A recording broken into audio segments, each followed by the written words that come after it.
Hey, I'm Brian Van, SportbikeTrackHere.com. Today we're going to break down the Woodcraft Keyswitch Eliminator install on our 2022 STG Yamaha R7 project bike.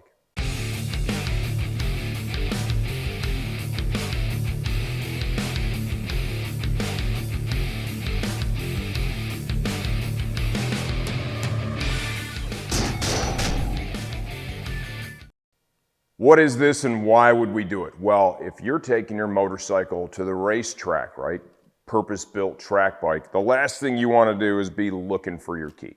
We've already eliminated the keyed gas cap, got a keyless driven cap on there, right? We don't have a passenger seat on it anymore, no need for the key back there. So the next obvious step was to get rid of this ignition switch. Woodcraft makes a cool little harness that you install after removing this that allows you to use the on-off start switch as the main power for the bike, right? Super bitchin', very clean. Now we have this all eliminated from the top triple tree.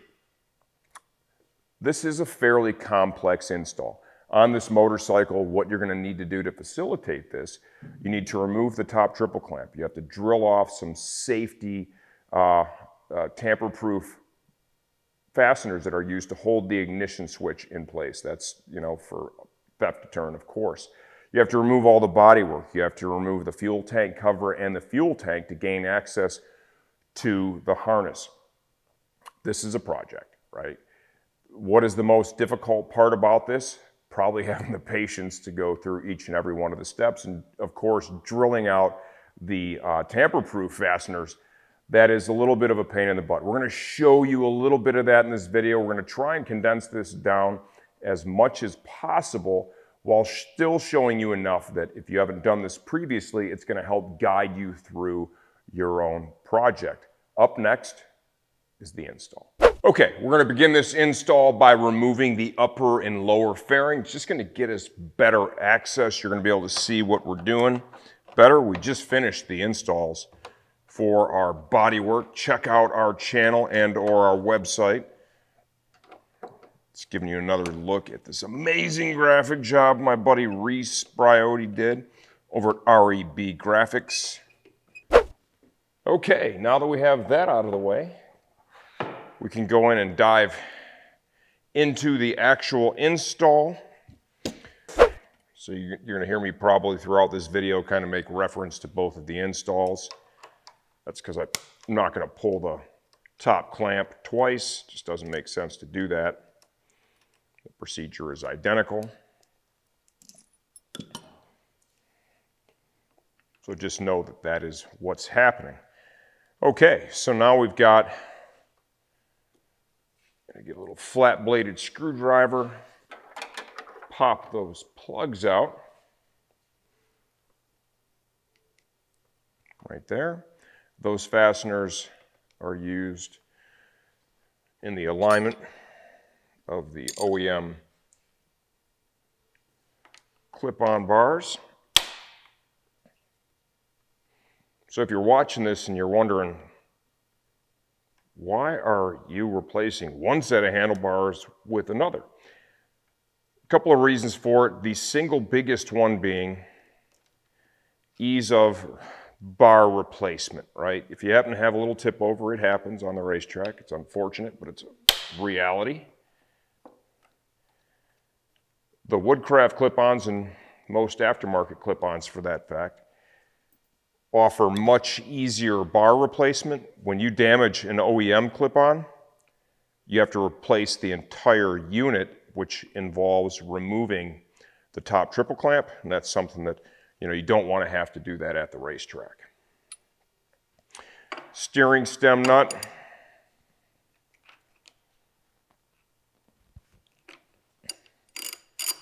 Go ahead and loosen that.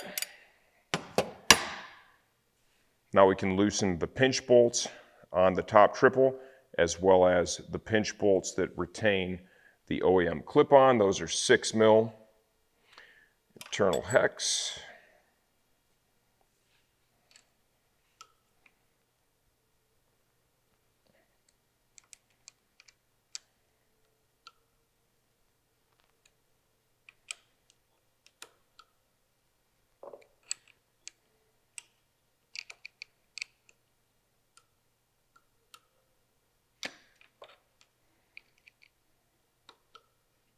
It really felt like a lot for a fastener that's only supposed to have 19 foot-pounds of torque.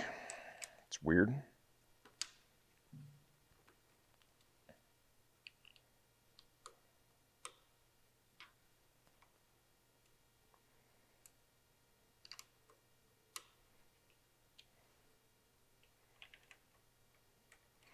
Okay, those are loose. Steering stem bolt. All right, actually nut, just the cap nut. It is now off.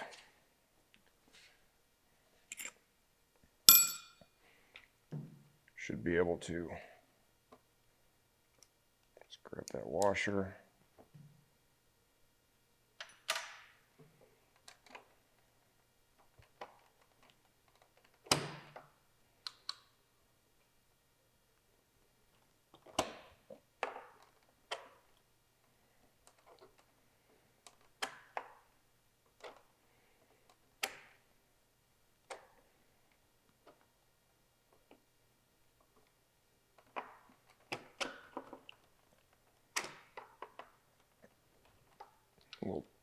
Little pressure from the forks to the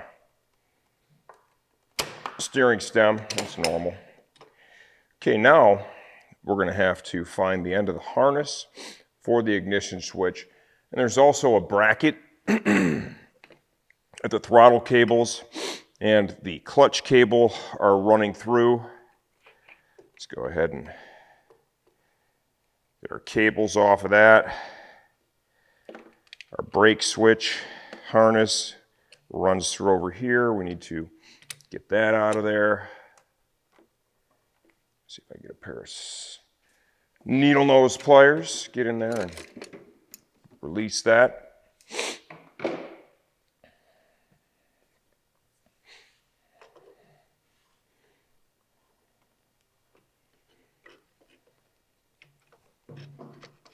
Some of this is hard to give you guys a good angle on. Do the best we can.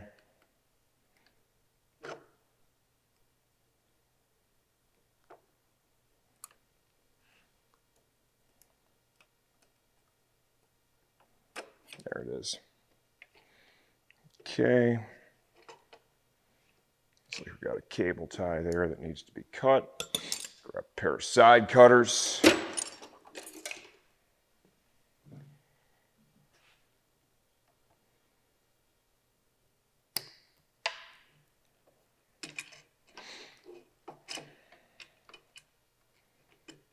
And brake light switch.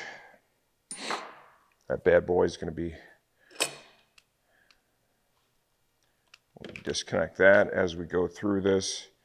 Got your harness there for the OEM start stop switch. That needs to stay. We're going to be able to eliminate the switch pod here on this side. So let's find the end of that ignition switch. Harness.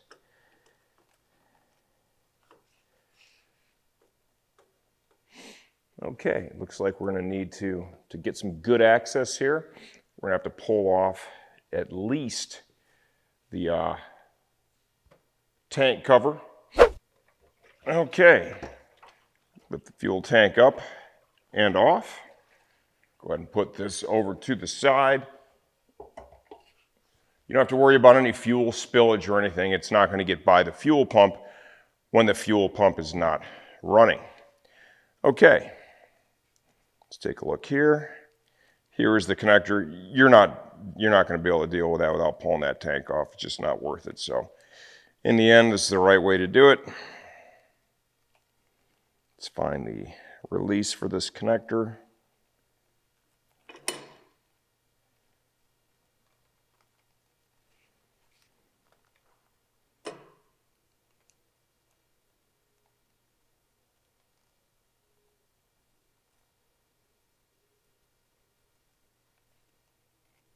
Right there.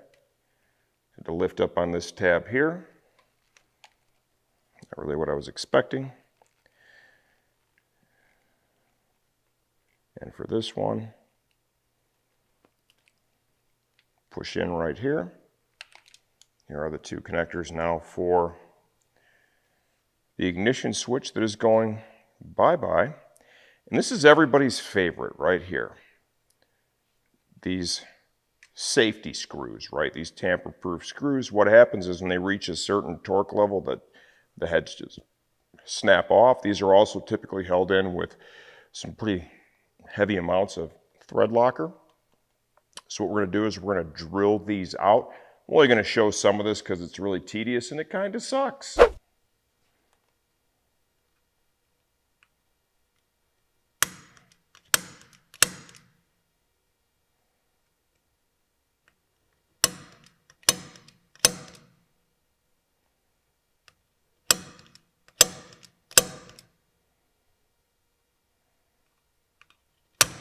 Oops. Not really centered here on that first one as I like. That's a little better.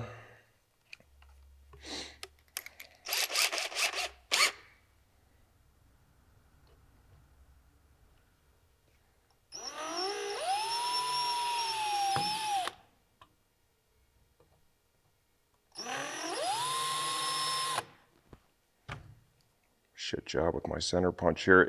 The surface is really pretty uneven too because the head snaps off. Makes it a little tougher to start. Let's go a little smaller and see if we can get a smaller bit to center up better first.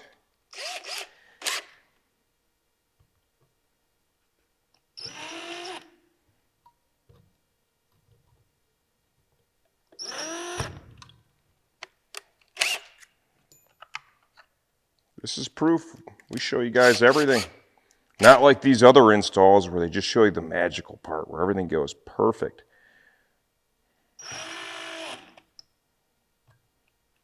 Yeah, this one really is. It's kind of gnarly right there.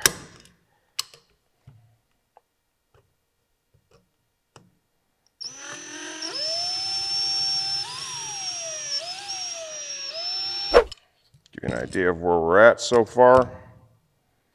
It's pretty decent progress. Good drill bits, right? These are Irwin, nice cobalt tip bits. And notice the speed, right? Slower speed, reasonable amount of pressure.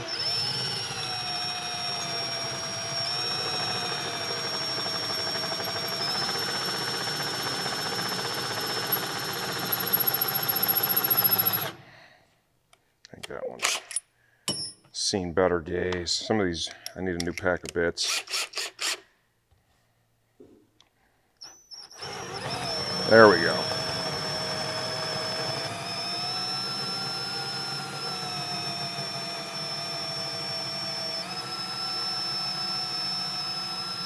So watch your speed, good bit, a little bit of pressure, and patience. I never use any oil, right?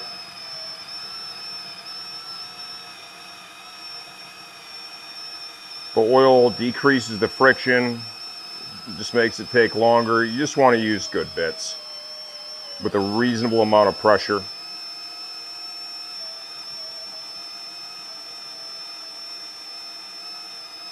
If you push too hard or use too much speed, all you're going to do is overheat the bit, damage the tip, and once you've done that, it's not going to cut for shit.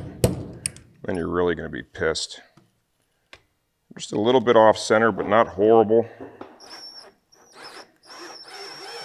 Try and correct that a little bit.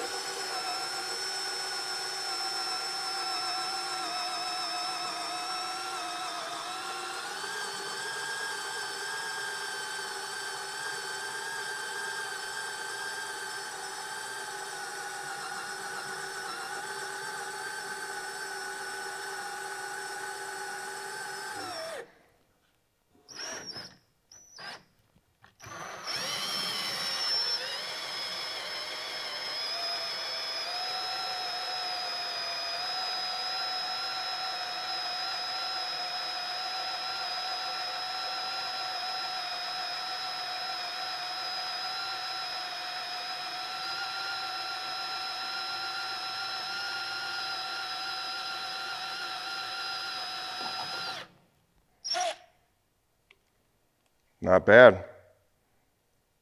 I'm not going to show you the other side because that's just like watching paint dry, but I think that's going to give you a pretty clear idea of what you need to do in order to remove those screws.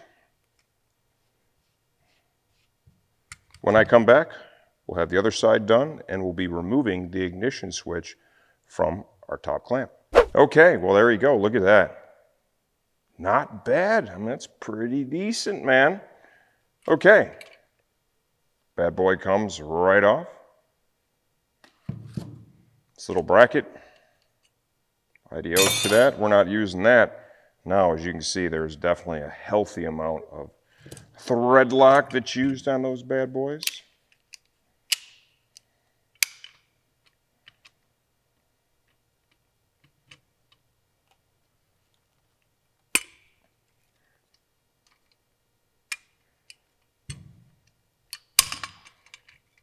It's actually going to be a lot easier than I thought.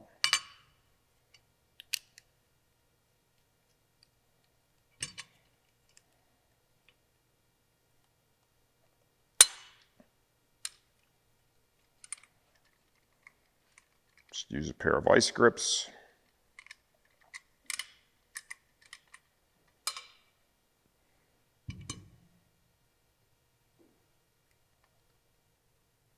To remove those. Back that off a little bit.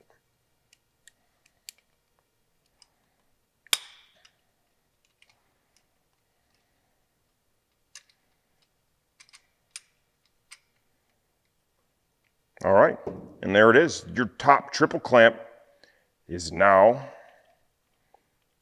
ignition switch free. This little trim ring, 86 that as well. We're gonna blow this off a little bit with a blowgun.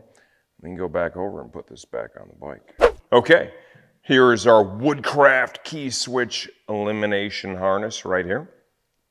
We've already unplugged both of these connectors. Right, so we'll simply plug these in, like so.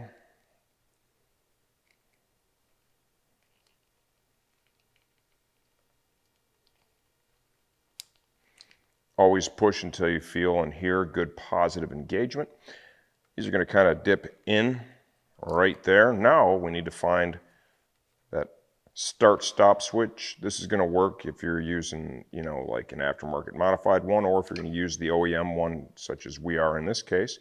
Go ahead and plug that. Now, come over here. Go ahead and plug in the male to the female to the female, like so. And you can see this is really, you know, they spend their time developing these harnesses. Now this thing's just really going to fit nicely in that storage compartment that was put in there from the factory, so it's nice and tidy. We're going to go ahead and replace the cable tie that we cut off earlier that secured this harness.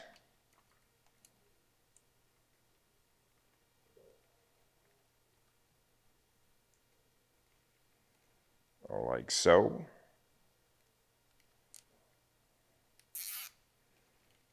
Look at that. Super nice.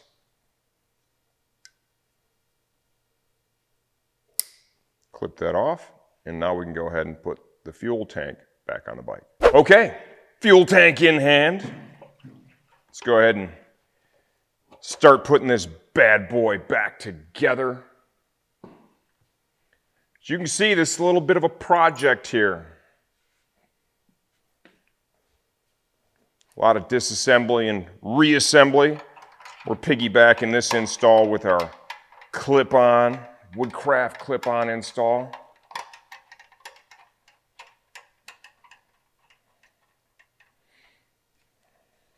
Get behind you here.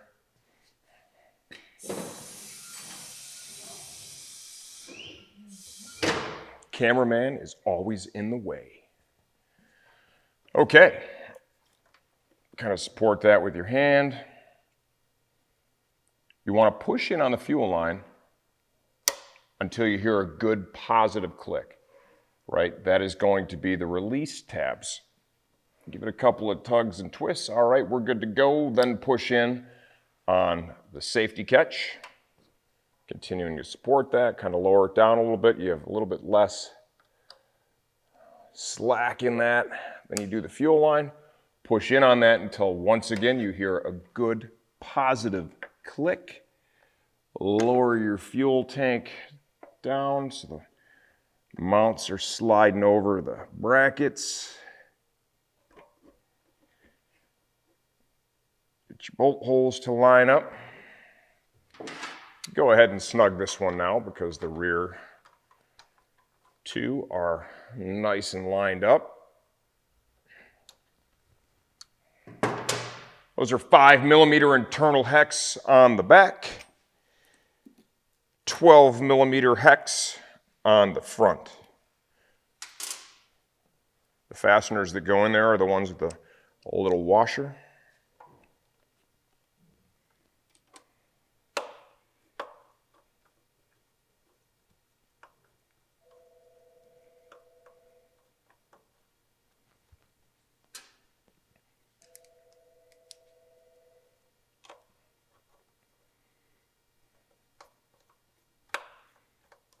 We kind of ignored this poor bike last year. So busy racing, going all over the country. This year, there are 3 less rounds. You know what's funny is when I went to sign them up for racing, working on getting that done right now, there's 3 less rounds, so 6 less races. But it costs the same as it did when there were 9 rounds and 18 races. Thought that was pretty cool. Got an incoming phone call from this little lady right here. Mom's gone, Dad's taking care of everything. Let's see what she needs. Sophia Hope Vandenbroek, what can I do for you? Okay, so you're gonna have to come here. Yes? Yeah, we're gonna have to pick up Julia and Emily. We should leave around like 6:10 or 6:10. We need to leave around 6:10. I will be there with bells on at 6:05, sweetheart. Adios, muchacha. Love you too. Never, ever let your daughter go to voicemail.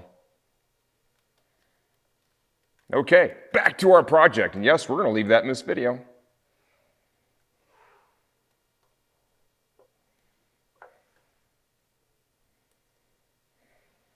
Being a dad's actually better than riding motorcycles. All right. And if you want to expand on that one step further, how about riding bikes with your kids? Okay, 2 more mount bolts over here. And then we can go ahead and lower this bad boy down. Normally what I would do here, okay, and we're going to do it, is we're going to double check and make sure that before we put all the other pieces back on, it's working. You saw what I did there, I just screwed up. Anytime you have something that's held on with multiple fasteners, you never tighten one of them up until you have all of them threaded in. Then you get them seated, and then go ahead and apply some final torque. My mistake. All right, well, let's go ahead and lower it down.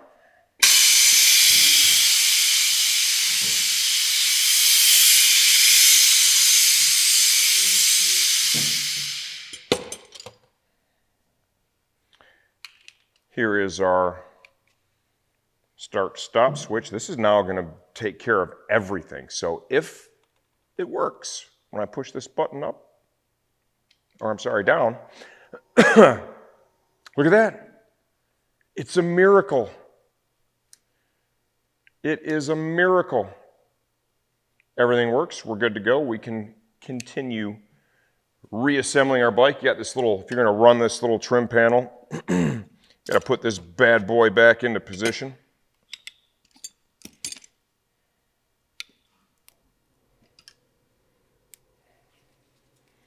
you know, ultimately, as I go through the process of prepping this bike all the way, I don't know if this little piece will end up staying with us, but we'll put it back in for the purpose of this video.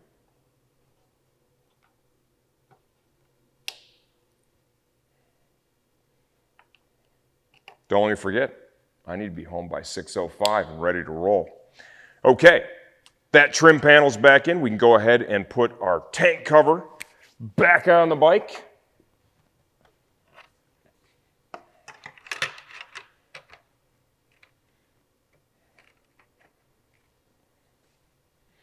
Got your 4 fasteners. These are a 10 millimeter external hex.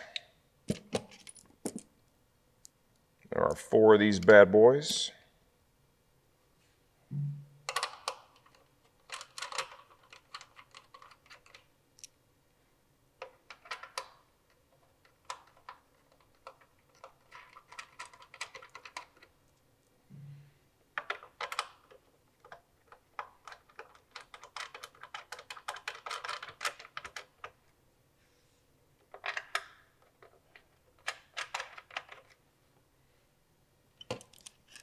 Grab our Motion Pro spinner T-handle. These are shouldered bolts, so you don't have to worry about them crushing the plastic or anything. Kind of run around, get them all seated. Then we'll come back over and a little torque to them.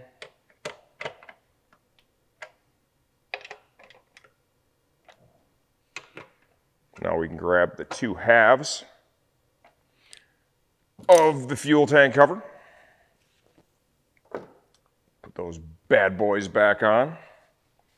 So what you want to do with these is kind of get them lined up, and you kind of lift up the outer edge a little bit, put a little pressure inward. They're just going to kind of lock into place like that, right? And once you see that body line is nice and tight, you're going to know you got them all locked down. Mirror image on the other side, be able to see a little closer here. Just going to get those lined up, kind of lift up like that. You can feel these just kind of dip in, rotate it downward.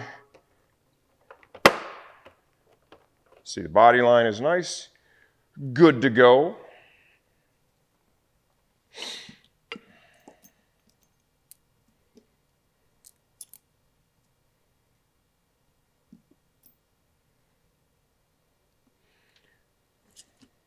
Four millimeter internal hex.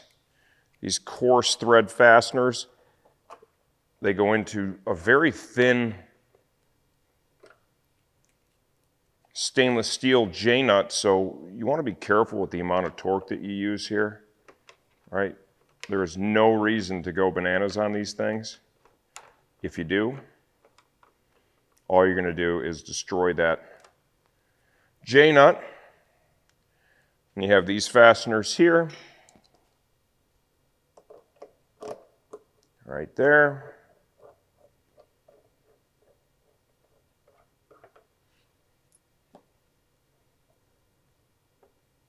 Also a 4 millimeter internal hex.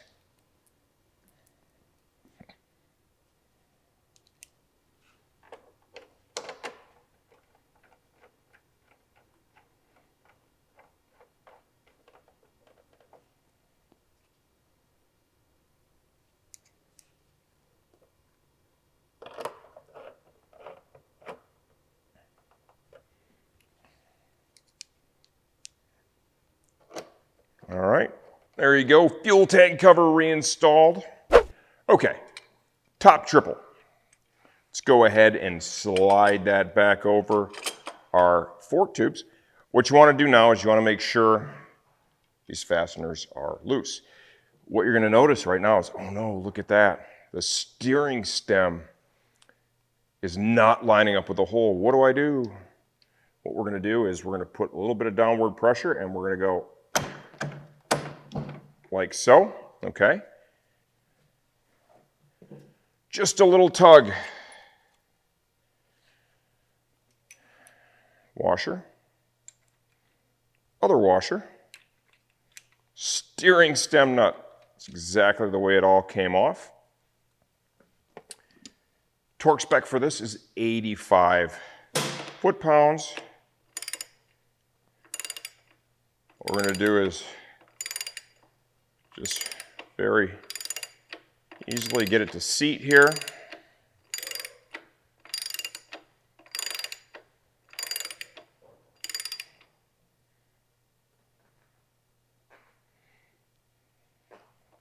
Put just a little bit of torque to it. Now what I'm going to do, I'm going to put just a tiny little bit of torque to these. These are going to ultimately go to 19 foot-pounds. So 85 for the steering stem nut, 19 for these. And as I tighten down that top triple, I just want everything kind of held in place. That little bit of torque that I put there is going to help do that for us. Let's come over and grab the torque wrench. Start off with the 1/2 inch. We're going to set this to 85 foot-pounds.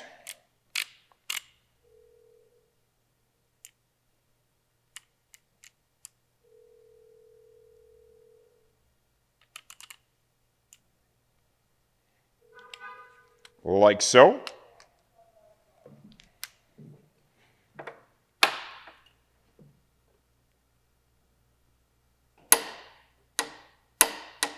$85 it is.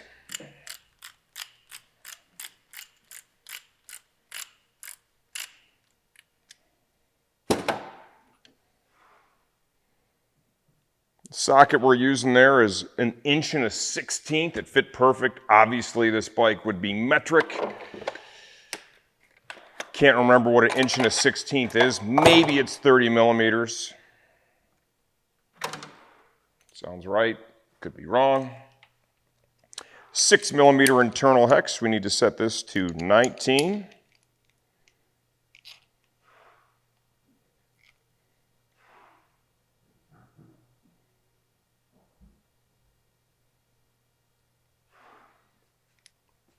These numbers are tiny, tiny little numbers.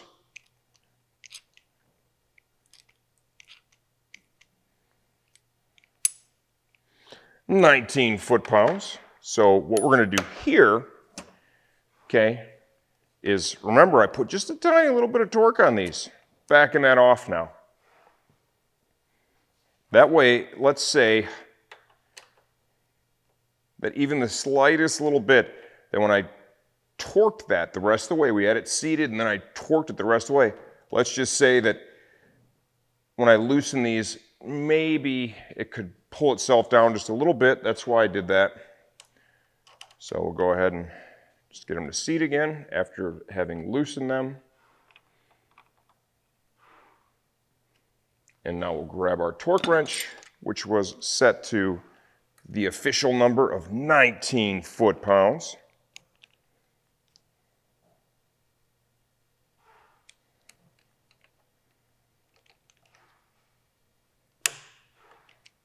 $19 foot-pounds.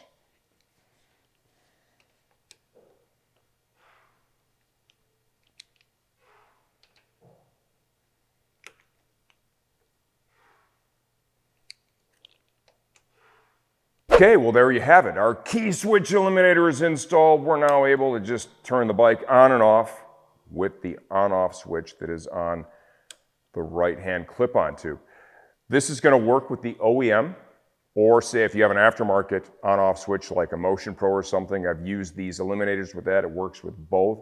This is a great mod for the racetrack.